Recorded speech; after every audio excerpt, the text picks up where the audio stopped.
Chemistry class, and I'm still waiting for my assignment.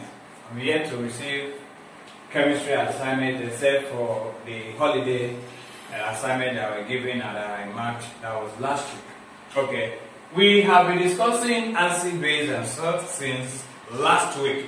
We were able to deal exhaustively with acid. Don't forget, I told you we have acid as compounds or substance that produce hydrogen ion or ozonium ion in water. And whereas acids are classified into two, which are the organic acids and the inorganic acid. We also talked about how you can find out or recognize an acid. That's the physical properties of an acid. I didn't have the opportunity to present this last week, and that's why I am with them today. Now, this is a container and the liquid inside is called methyl orange. Methyl orange is used to detect the end point of a titration. It shows the alkalinity or the acidity of a particular solution. Okay? And then this is, you could see, is having a label BN. It simply means it's a base. It's a base. You don't need to write it in full. BN simply means that's a base. This is how it's also going to be presented to you when you get to your SS3 and you are writing your either WAEC or NECO practical chemistry. This is how it's presented. This is BN, simply means is a base. Whereas the second reagent bottle contains AN. AN simply means is an acid. Is an acid. Now, before them are the litmus paper. The litmus paper, this is the blue litmus paper, whereas this is the red litmus paper. So you cannot actually recognize an acid without this paper, the litmus paper, not what I have with me. Now, I said also when we had the class on acid, that acid turns what? A blue litmus paper to red. That's one of the physical properties of an acid. It turns a blue litmus paper red. Whereas a base turns a red litmus paper blue. It's not just saying it, to prove it now. Okay, we say this is BN, right? That's a base. That's a base. So it's supposed to turn a red litmus paper blue. This instrument I'm using to get some quantity of it is called a dropper. So you don't forget, this is a dropper. This container is washed, but is a reagent bottle. This is what is called a Conego flask. It's used for titration. Okay. Now I take some quantity of the base. I said to recognize a base, to recognize an acid, it turns a red litmus paper blue, and the base it turns a blue litmus paper red, whereas a base turns a red litmus paper blue. Now let's apply a base to a red litmus paper. What happened?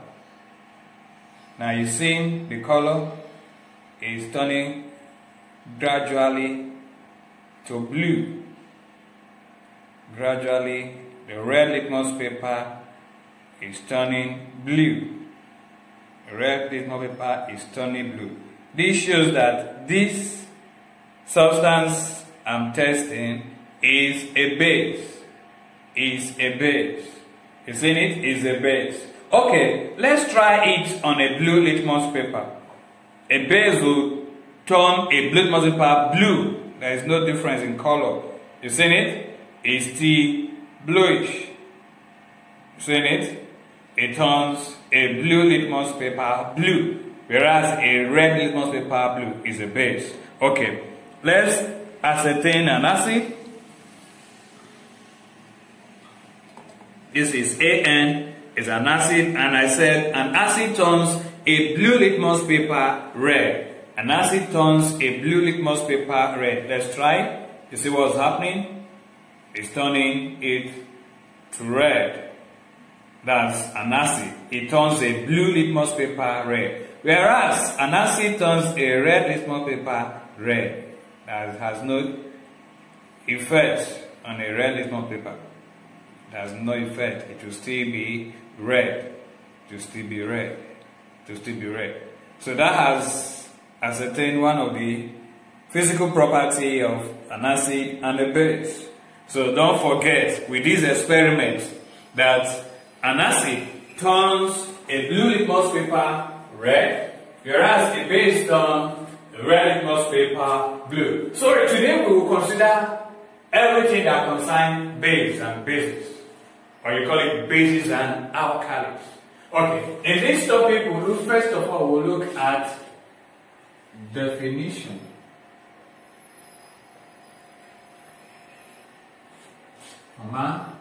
Classification.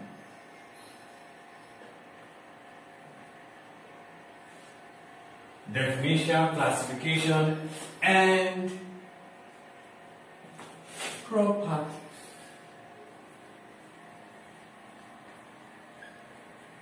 of bases and alkalis. You should also know what an alkali is. And then we'll also look at preparation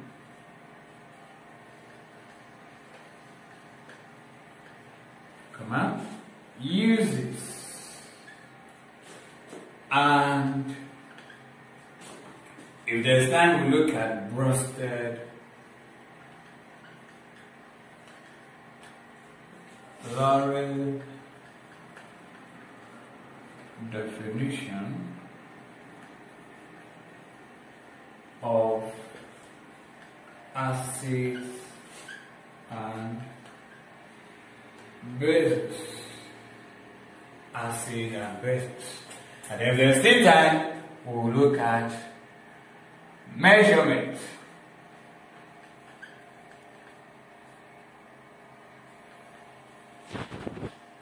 Of acidity and alkalinity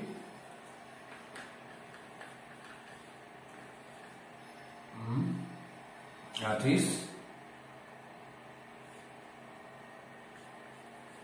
pH scale.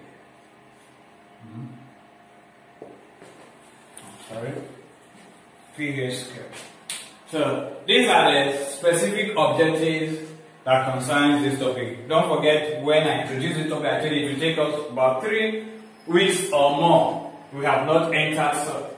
In the second week for this topic, we are looking at these sub-topics, or you call it specific objectives, and I don't know if I'll be able to exhaust it given the time frame I have left. Okay, definition, classification, and properties of bases and alkali. Now the first thing that will come to your mind, what's a base? That's definition, right? What's a base? A base is an oxide or hydroxides of metals. A base is an oxide or hydroxides of metals in which to react with acids to form salt and water. Did you get that? Or do you want me to write it? Okay, let's see if I can give the definition. Okay, so this is a concise definition of a base. I said a base is an oxide or hydroxides of metals which will react with an acid to form salt and water only. To form salt and water only. Examples of base. Examples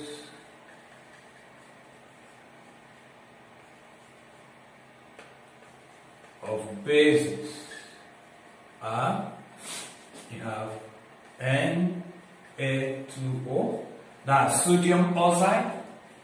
You have magnesium oxide, is also a base. I'm using their formula now to represent them. This is sodium oxide, this is magnesium oxide, and then you also have, you can have a zinc oxide. zinc oxides. Zinc oxide is a base, and so on and so forth. Okay? And so on and so forth. Then we'll look at the classification. Classification. You see, bases are classified into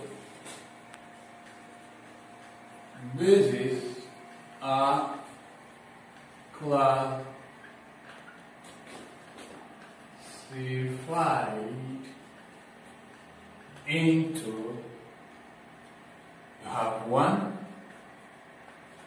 soluble basis and two insoluble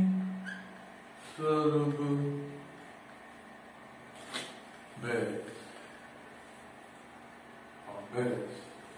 See, those are the classes of bases. They could be soluble or insoluble. Now, soluble bases are bases that, when dissolved in water, react completely with water. They are soluble in water. And those form or kind of bases are what we call alkalis. Those bases that are soluble in water are called alkalis. In other words, not all bases are soluble in water. So bases that are soluble in water are called alkalis. Bases that are insoluble in water are ordinary bases. They are ordinary bases. That's what you should know. So soluble bases, I said they are called alkalis because they are soluble in water. So I quickly give you a definition of alkalis because I said definition and classification. So let's look at it. An alkali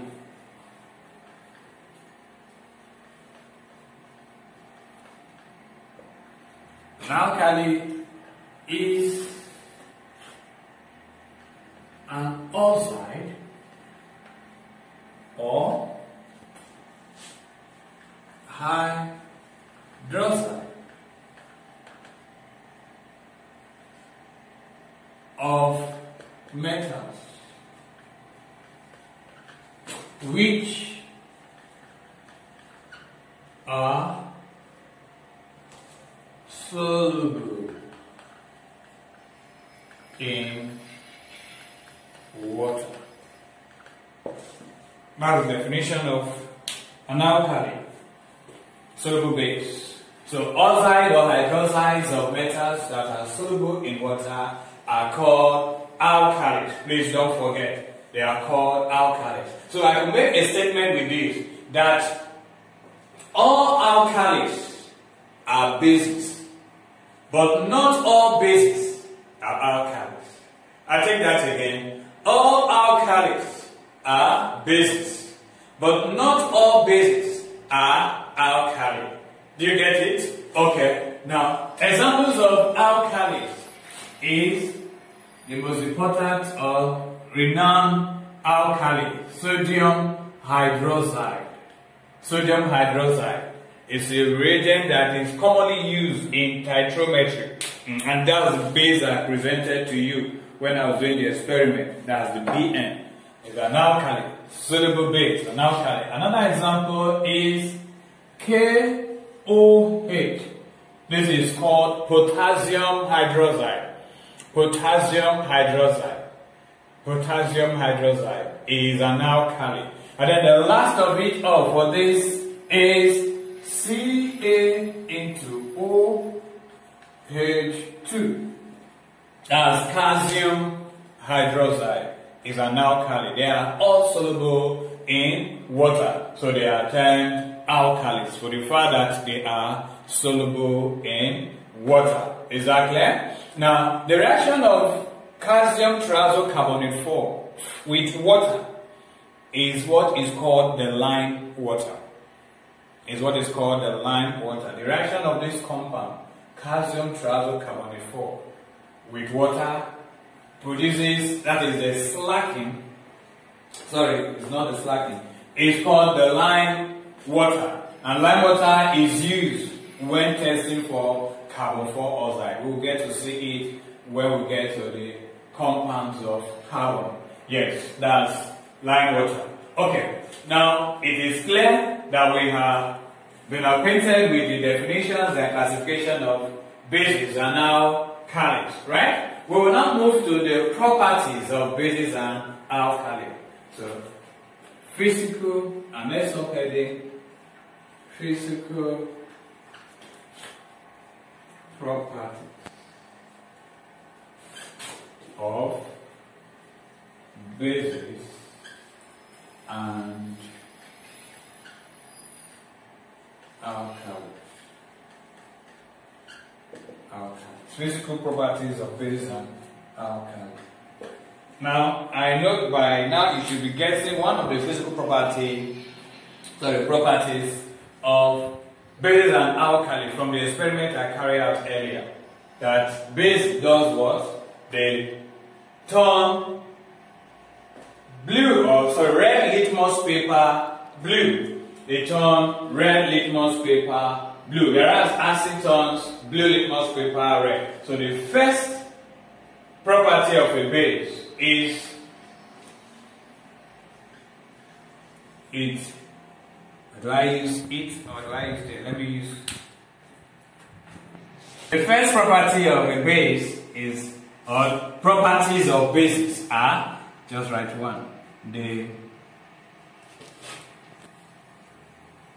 turn red litmus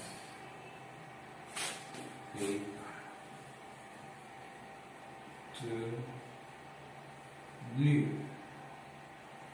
That's the first property, or first way you can identify a base. Two, another property of a base is they have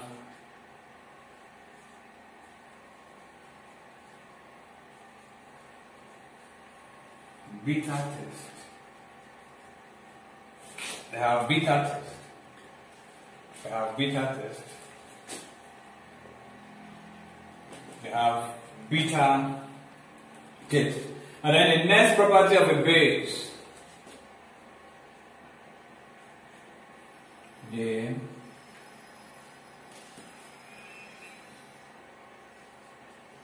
are slippery to touch and have soapy feel. Seen it? So bases have beta taste, they turn red litmus paper blue, and the fourth physical property, they are slippery to touch and have soapy feel. The last but not the least physical property of the base is the strong, concentrated,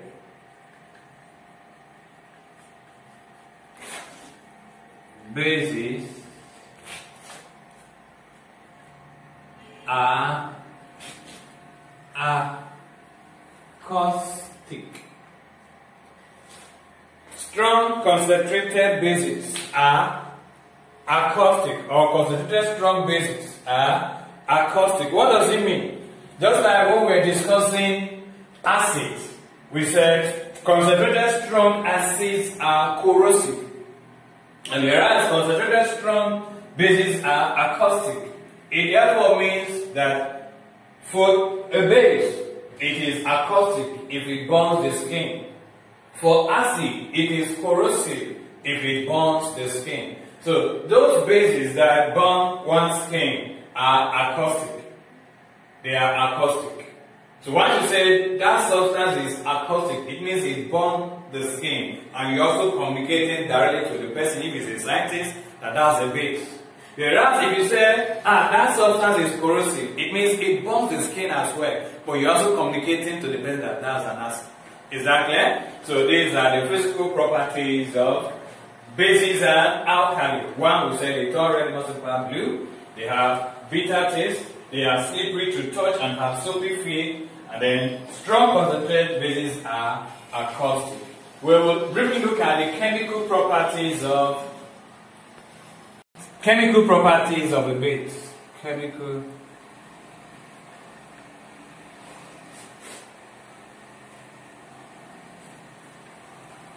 properties of bases and alkalis. Bases and alkalis. Chemical properties of bases and alkalis. If you have followed me carefully, at least you can give me the first chemical property of a base or an alkali. Because I have said earlier that a base is a substance that will react with an acid to form salt and water. So the first chemical properties of the base is reaction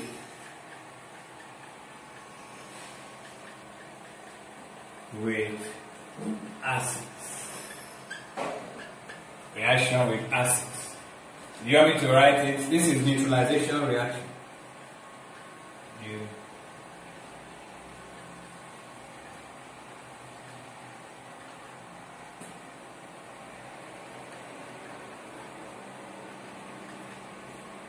Okay? So a base reacts with an acid to do what? To form salt and water. Let's give an example.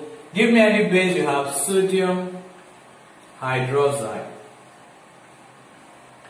Sodium hydroxide in aqueous state will react with acid. Any of the acid you think of. Okay, let's use hydrogen chloride, HCl, also in its aqueous state, to produce salt and water.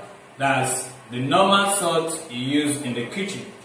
Is sodium chloride in the aqueous state and H2O in liquid state. Isn't it? Sodium hydroxide reacts with hydrochloric acid to form salt and water. Now, that's the first chemical property of a base. Now, let's look at another property of a base.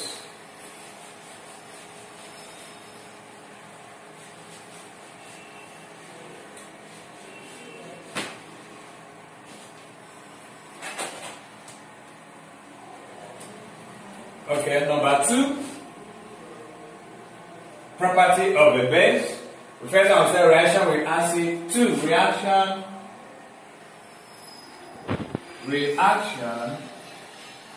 with ammonium salts. Reaction with ammonium salts. Now, a base will react with ammonium salts to form the corresponding salts, and then will also produce ammonia gas at the end of it. Will also produce ammonia gas. Let's show by using an equation to represent the base. It will form the corresponding salt, it will produce ammonia gas, and then it will also produce water. These are the 3 components of the reaction with a base. Okay. Now take for instance NH4SO4. That's an ammonium sulfate, and the bond is ammonium sulfate. Ammonium sulfate can react with any of the base or alkali, let's say calcium hydroxide. React with calcium hydroxide in an aqueous state. I told you there are 3 components for which it can form. 3 components for which it can form. Now the first component will be the salt of the metal. The salt of the metal, which is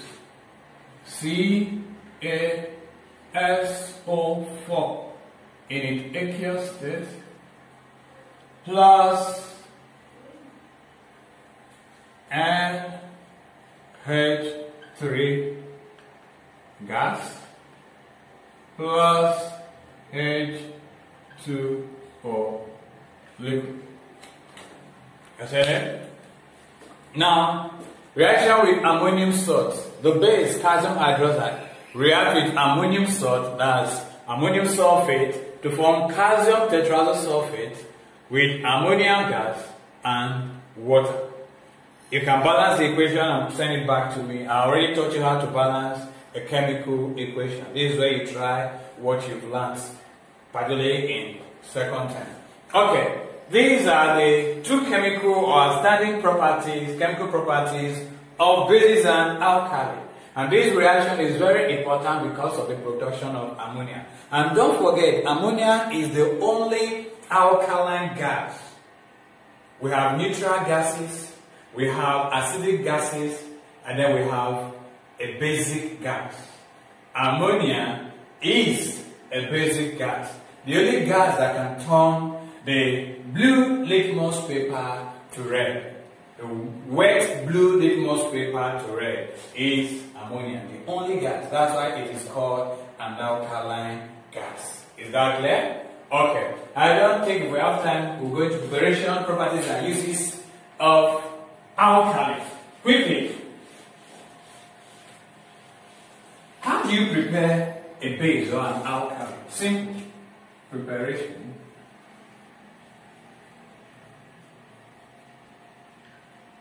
And uses of bases and alkalis.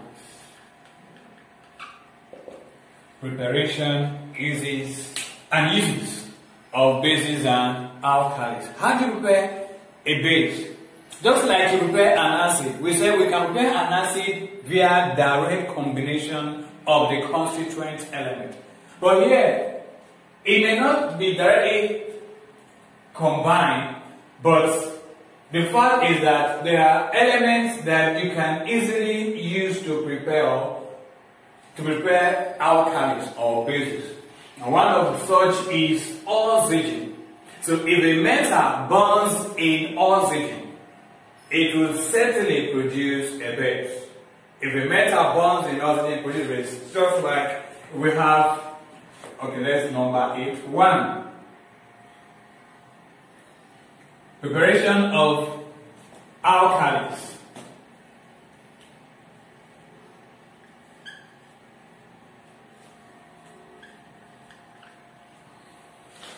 Bases are prepared by, are you there now? I said bases are prepared directly or by direct reaction of metals with oxygen. So you have a reaction with sodium metal with oxygen. Now the combustion of sodium metal with oxygen will produce sodium oxide. That is a base. Sodium oxide is a base. Also the reaction between magnesium as a metal with oxygen. If magnesium bonds in oxygen, it produces magnesium oxide. Is also another method of preparing base. That's what we say by direct reaction of metals with oxygen. So that's the first method of preparing a base. Second method of preparing base is soluble base dissolved in water to produce alkalis. So if sodium oxide is dissolved in water, it produces sodium hydroxide. Isn't it? That's an alkali. And don't forget I told you all alkalis are bases, but not all bases are alkali. So that's another method of preparing a soluble base, sodium hydroxide, by dissolving sodium oxide in water. Lastly, potassium oxide, when dissolved in water, produces potassium hydroxide. Potassium oxide, when dissolved in water, produces potassium hydroxide, which is also an alkali, and you can also call it a base. Okay, these are the different methods of preparing a base. Briefly, we'll look at the uses of base. What do we use base for? Now that we consider the definition, the classification, the both physical and chemical properties of a base, and how you can prepare a base. What is it used for, or what are bases used for? One, we say sodium hydroxide or potassium hydroxide, which is a base, can be used in the manufacture of soap. the soap we use in bathing and the one we use at home for our dishes, are manufactured using this process. And the process is called esterification. That's the reaction between organic acid and organic base. Also, calcium hydroxide is used for regulating the acidity in the soil. Calcium hydroxide is used for regulating the acidity in the soil. It is also used for cement, mortar, and plaster manufacturing. Or say it can be used for manufacturing cement, for manufacturing mortar and plaster, and so on and so forth. Okay, we have come at least to the end of this lesson today. In our next class, we will consider Bronsted-Lowry definition of acid and base, and we'll look at the pH scale and how it can be calculated. Is that clear? Okay. Let me not bug you with any assignment for now until we are through with these lessons. Do have a nice time. Bye.